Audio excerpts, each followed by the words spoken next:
Welcome back once again. Today we're going to be looking at Cramer's method. This is a method for solving systems of equations using determinants of matrices.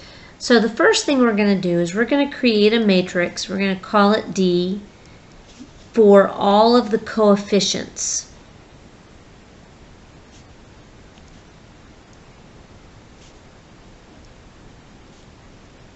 Okay? We're not going to include the pieces on the opposite end of the equal sign, just the coefficients from the variables. Remembering that this column is our x, our y, and our z. Now we find the determinant of this. Now for quickness, I'm going to use the calculator to do these determinants. So I go to my matrix menu. I edit a matrix. I'll call it choose matrix A. I want it to be 3 by 3, and I'm going to put these coefficients in. So 2, -1, 4, and then 3, 2, -1, and -2, 5, and 1. Okay? Then I can choose from the matrix math menu. Option 1 is a determinant. And then I will choose matrix A,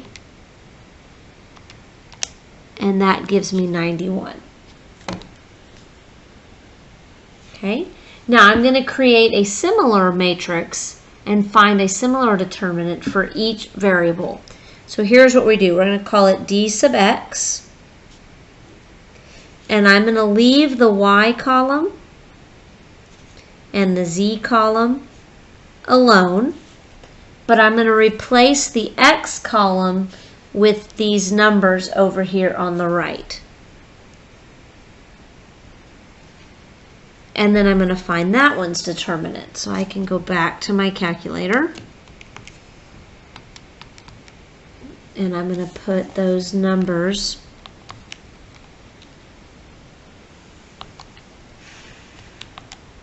in. Okay. And then we're going to do that determinant of that matrix, and I get 273.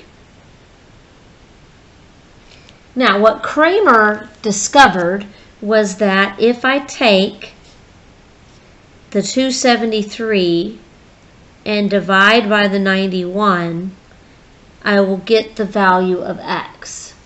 So 273 divided by 91 is 3. Okay, so let's do this for y as well.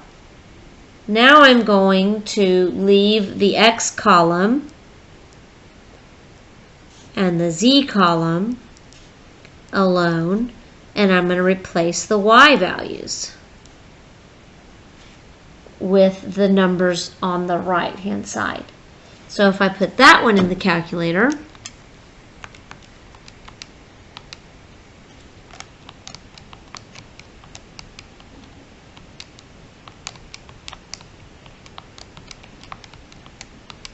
okay, and I do this determinant again, I get -91.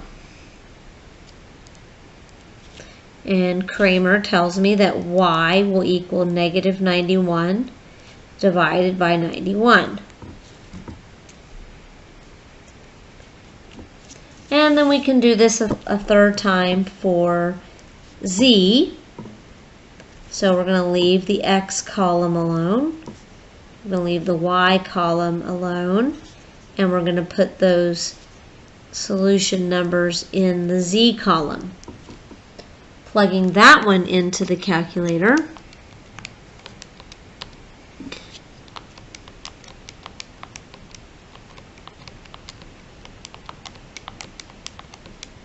Okay, plug that all in.